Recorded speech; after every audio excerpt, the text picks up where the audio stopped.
So hello, Todd Nelson. Hello. And welcome to this amazing series that the Witherle Library offers us with artists and thinkers and writers and others in our community. And obviously that's a deep reason why you and I are here today, because of your work in this community. I think most people know you, Todd, as the Adams School principal / the person who writes a lot in our newspaper, our local newspaper, the Casting Patriot, and other places, as you know and I know. But I wonder if we could just start at Adams School and your 6 years as principal there and educator. Could you talk a little bit about your idea of an educational center as the steward of a community, as the place where you see it as a kind of cultural, social barn raising? Could you talk a little bit about what those years meant to you and what they felt like to you? And literal barn raising. I mean, the Nature Center behind Adams School was a multi-year project.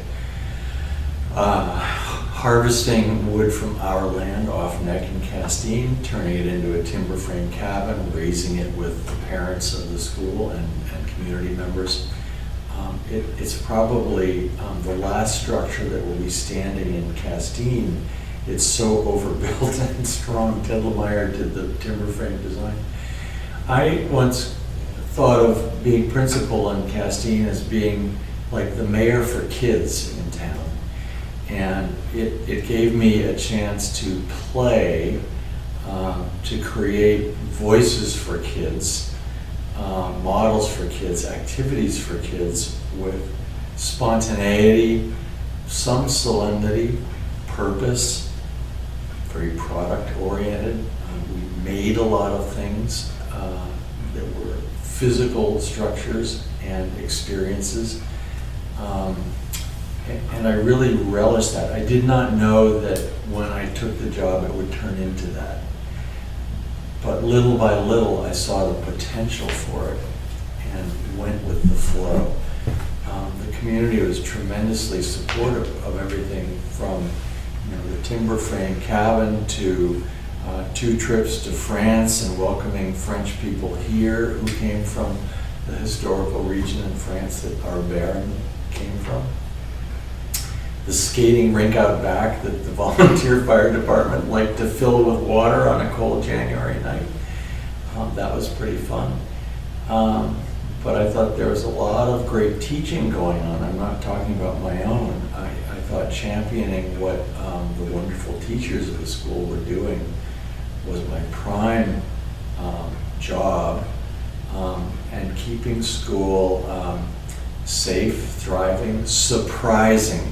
I loved that kids could show up for school every day and not know what was about to happen, but they would love it. And then go home and at the dinner table say things like, "You'll never guess what happened at school today." I think that's a good school day. You described one of those activities when the Casting Historical Society building was having its steeple replaced. And I think that a lot of people whose children go to schools elsewhere might think that the entire school going out to watch that activity is kind of an off-the-grid educational approach. I know from my experience here that Casting students and young people have a unique experience in what their education means and the broadness of it within the system they have to achieve certain things in. Can you talk a little bit about why those activities have been so important and formative to young people here? When the steeple was being taken off of the Historical Society, which was the old town high school, I remember Denny Colson, Sr., coming over and reminiscing about hiding out up in that steeple and going up the stairs or looking out from there. From the steeple, which I went up into when it was being renovated, rebuilt, you can see the Bagaduce, the bay, way down Penobscot Bay. That view, I think, is the way I see an Adams School education. from here I can see where my grandfather and his father worked, went to school, studied. The 1855 school building has a bell in it that generation upon generation have rung. To me, that's I see everything metaphorically. That's a metaphor for how a Castine education should resound. Well, it won't resound unless you're out and about in the community, understanding all these things in a way that not every kid does across the country. You don't know where the structures in your town came from, who built them, why they matter. It's like the 1870 school photo on the steps of Adams School with the old school around the time of the Civil War monument. And then this year's school photo. Well, it's the same steps, it's the same background, but our Halloween costumes are a little different maybe. But let's understand what came before and what we are hoping will come after in thinking about locale and this terroir for learning and living. And it's a sense, I always try and bring a sense of our resources and our responsibilities onto the present community and the one that is to come. I think it's easy to engage with location here. We don't live in skyscrapers, we live close to the ground, we live close to the water, we see the big sky, and I think that's something you're witnessing too in your work. I mean, nature is certainly one of your big topics, which makes me curious about your own education when you talk about all of these topics such as nature through metaphor. And I know that you went to Bates and studied English and religion and then on to Tufts to get an advanced degree in education. I found myself in reading your work being very interested in the influences of other writers, because the ones who come up, whether it's an allusion to The Great Gatsby or an engagement with Huck Finn or any number of poets you cite in your work and that you steal from judiciously in your headlines. Steal? Honor, let's say honor. Thank you, much better. Who was the most foundational writer for you, and who are the writers you love to think with? Well, I don't think of the influence of writing prior to high school, and it's really the influence of good teachers of writing, and it's the books I read with Mr. Walker in 11th and 12th grade at Western High School, who I write about, and who's still alive, and who I sent a copy of my book to. One of my great honors in life is having my teacher read my writing about him. That's it's a closing the circle moment. What did Mr. Walker do? He didn't so much explain how to write as simply give opportunity and require lots and lots of writing, with the sense that doing well, getting Mr. Walker's approval mattered. It was very important to do that. The writers that matter, it's harder to think of a prose writer than a poet. John McPhee has got to be my favorite prose writer. I love Huckleberry Finn, read it numerous times for my own pleasure as well as college and high school courses. When I read Fern Hill by Dylan Thomas in Mr. Walker's English class in 12th grade, Weston High School, something clicked on about the use of language, the imagery, the rapport with nature, and that would be one of the poets who I steal honor from frequently. I feel like people like Dylan Thomas, Keats, Philip Booth, and many others are with me in kind of a flat universe. There's no sense that, well, Keats lived a long time ago, Thomas is long dead. However, their words are daily energizers. There's something about a really well-turned phrase, choice of imagery, vocabulary that I still get up in the morning and think about. And if I can do something that's inspired by that or channels that, it's a good day.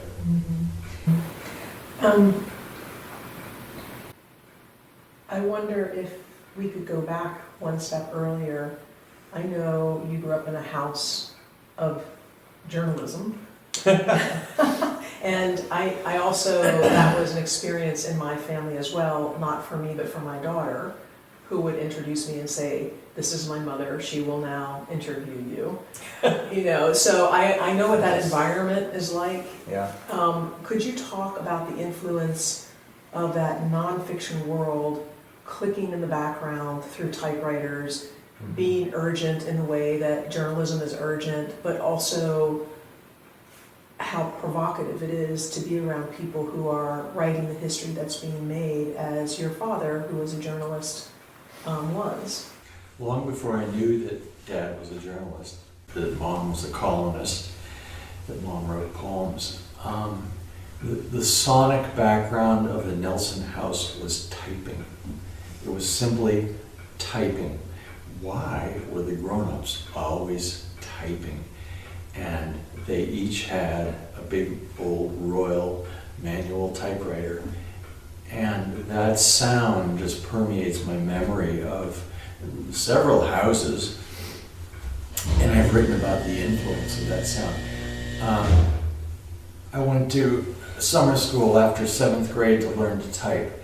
What 7th grader spends 30 days going to typing class? But I did gladly, and have been touch typing fairly quickly, fast, since then.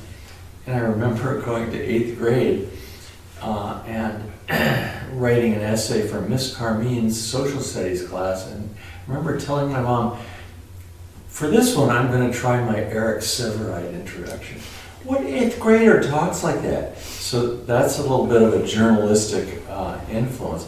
I didn't necessarily know what Dad was covering at that point, but I remember great conversations at the dinner table. And it was many years later, I think I knew that he was covering the civil rights in the 60s in the South. It was many years later that I encountered his reportage about that. Because my son discovered in the archive of Old Miss my dad's Western Union dispatches back to Boston for publication with his handwriting, which I would know anywhere, on the yellow Western Union copy.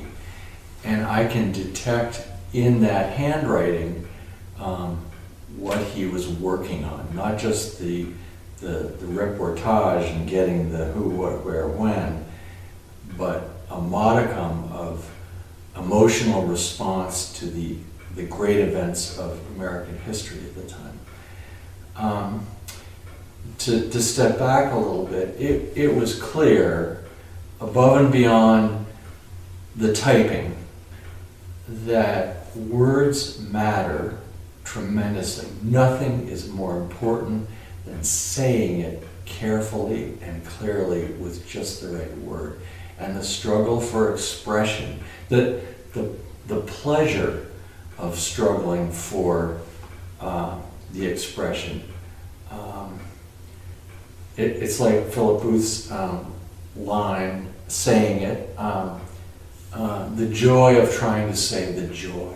Mm-hmm. And that kind of summarizes what I grew up with, I think, that nothing matters more than this expression. So, Todd, you've given us the background that you're listening to in terms of what was happening inside your house. I wouldn't say you had a peripatetic childhood, but you lived in a couple different places. Yeah. Can you just name them and how they live inside of you? Because we talked about that a little bit earlier. Memory turns on for me in Evanston, Illinois, when my dad was bureau chief in Chicago. He had gone to Northwestern, which is in Evanston. So I remember 2152 McDaniel Avenue and starting school at Lincolnwood Elementary School. And I remember many, many childhood experiences on the grid of Evanston sidewalks and neighborhoods. When I was in third grade, we moved to Weston, Massachusetts. No more grid, old farm roads, stone walls, and woods. I got to explore the forest. It was a liberation. It was so influential just to have that New England physical environment to roam in. And we lived there for, I guess, 10 years before I went to college. I graduated from high school there. We did have a 2-year stint in London. Again, a journalism assignment for Dad. London was extraordinarily influential for our whole family. I was an American teenager going to the American school in London and roaming this fabulous city at the height of rock and roll concerts. And boy, the best seat in the house at Royal Albert Hall was only £1. I was there and had friends and had a garage band, and I think it inspired me to go back for a year of college. I went to Stirling University in Scotland. And had many, many extracurricular activities like Outward Bound and a long bicycle trip and going to the continent that were just profoundly influential because they suggested to me, you can roam, you can have adventures, don't be afraid, go explore. We came back to Weston from London. I went to Bates. And I was kind of laser targeted towards teaching, no surprise.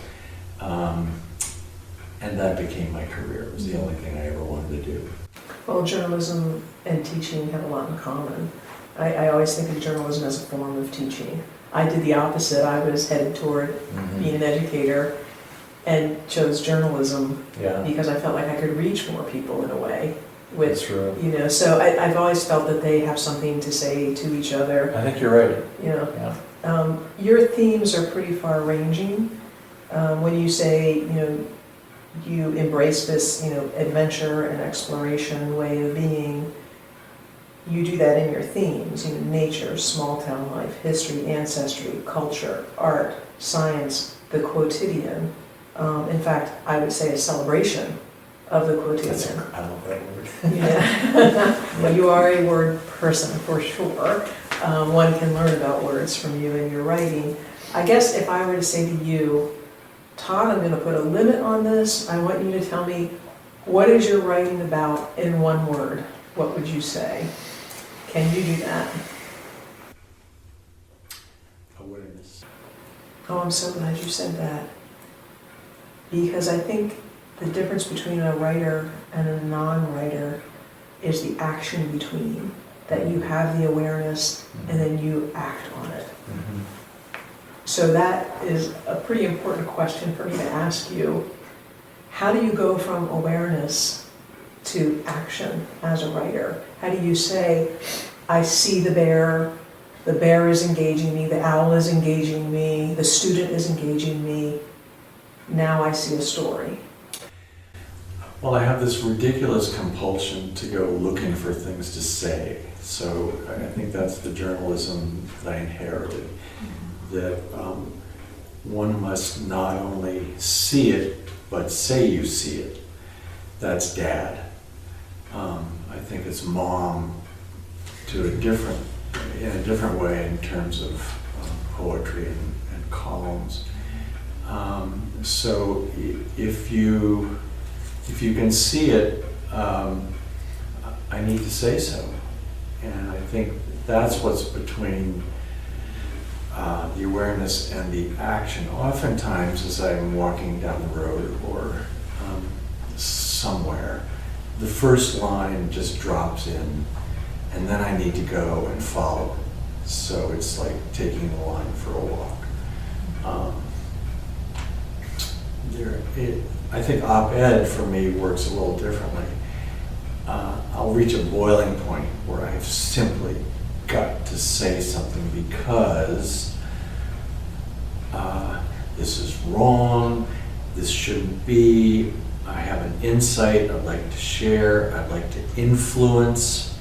I think the other essay writing isn't so much an attempt to influence as an attempt to share my experience, to give someone else the awareness, the point of view. And on a good day, and the first sentence drops into place, 800 words later, I'm done. And doesn't even require that much editing. Nonetheless, it's a hard time, it's very hard to abandon those 800 words. I'll tinker forever. I really love a deadline because it makes me stop and send it off. And it's, from there on, it's such a weird thing to do because you never hear back. The number of responses I get for a piece of writing is so rare, few and far between. It's not like having an audience that resonates somehow to what you've written. So it's a quiet endeavor, but satisfaction comes from having made something and put it in a place where it's doing something. It's attracting an audience. I think you may not hear back, but I think that there's a continuity of exposure to your work that has made you, someone we're aware of in our community who's writing about not the town hall necessarily, but about town life. And in that way, I think you hold a unique place here. I have very little awareness of that. I really don't. I love hearing that because I don't assume that. Mm-hmm. Mm-hmm. Well, Here's a writing is story, lonely. Oh, totally. And I wouldn't have it any other way. I'm not a writer's group kind of person. I don't journal. I got this email out of the blue a couple of weeks ago from a guy whose son goes to the academy.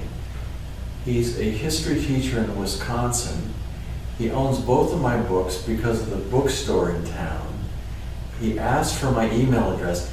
He wrote the most lovely, long appreciation. I mean, he'd really read everything and goes back to things that are seasonal at the appropriate moment in the calendar to, revive his dose of Castine.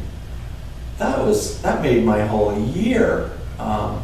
And when he comes to town again, we'll probably get together and chat. He's a fellow educator, but that may have happened once or twice before. So it's quiet out there.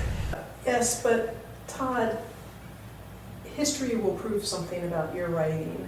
You are chronicling the everyday life, where the everyday life sometimes fits into the larger global world of climate change or other issues that we face. And I think that there's real value in that. As someone who appreciates archives and appreciates metaphor both, I think that your work taps into what was happening in Castine during this time that Todd Nelson lived there, and who were the people, who were the animals, what were the habits of, ice or fields that need to be mowed, or what were the things that happened around us. And I think it's a trustworthy narrative. Thank you for saying that. That means a great deal. No, and insofar as one of my little private packages is the book of Adams School writing, I am mindful that book contains a record of the childhood of quite a few kids.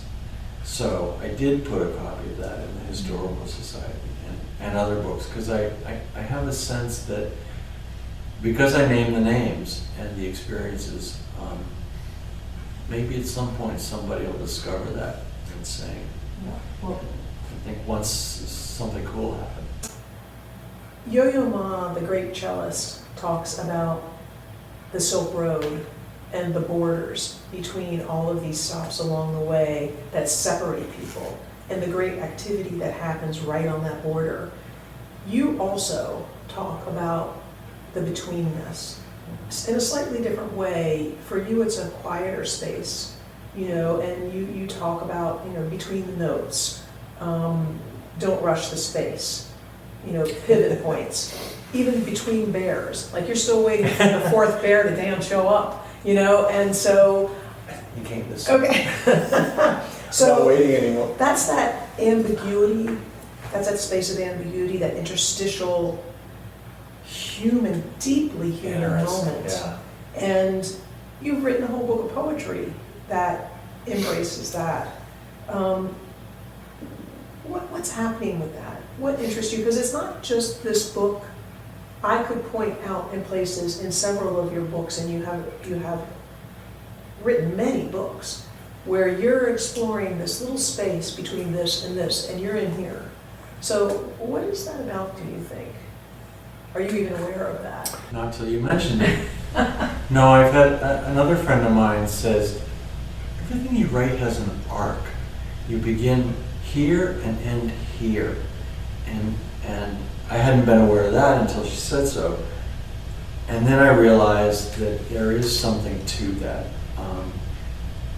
And I think that might come to me from Keats.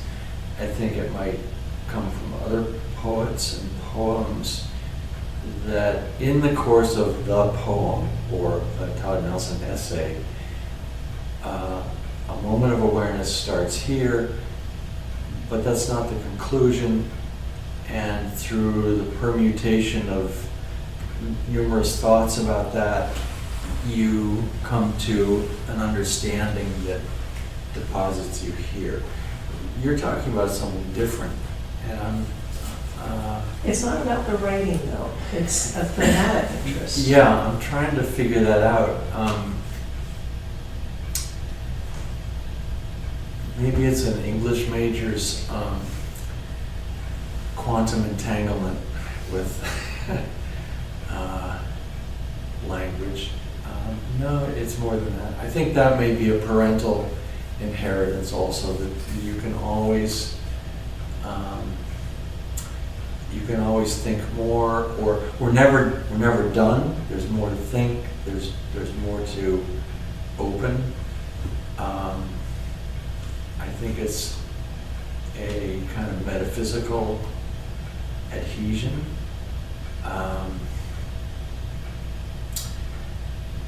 So it goes to understanding our being and how we know what we know. And that's never done. It's ongoing. Maybe it's the ongoing part that's important. Well, it's certainly the pivot. I would also suggest that it's the moment where, another word you use, awareness actually takes place. It doesn't take place in the push to start. It doesn't take place in the push to end. It takes place in the pause that can sometimes happen between, where you think, what do I think now? Where do I go now? What happens next? And writers may not articulate that, but I think those are intuitive steps in the process. I loved betweenity as a word, as the title of your book, as the poem itself. And I wonder if we could actually pause from our conversation here for just a moment and have you read that poem for us, so that people can hear what this, I think, foundational moment is in your work. And I didn't set out to write a book of poems, but I just collected them in this, and I came to the title fairly recently. So, betweenity, word of the day, the state of lying in the interval separating two conditions, qualities, extremes, etc. So many kinds of interstice betwixt betweenity and infinity and beyondity. Prosody and poetry, fidelity and infidelity. Perhaps it's why I failed fractions. There was always a smaller nth to ply, more pieces to the pie, further divisions to parse, slender clefts between this and that, these and those, or us and them, denominators being so fraught with ephemerity.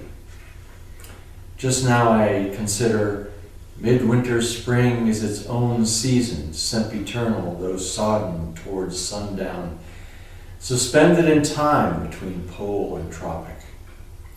Yes, this morning will start as winter, but by noon it'll be faux spring.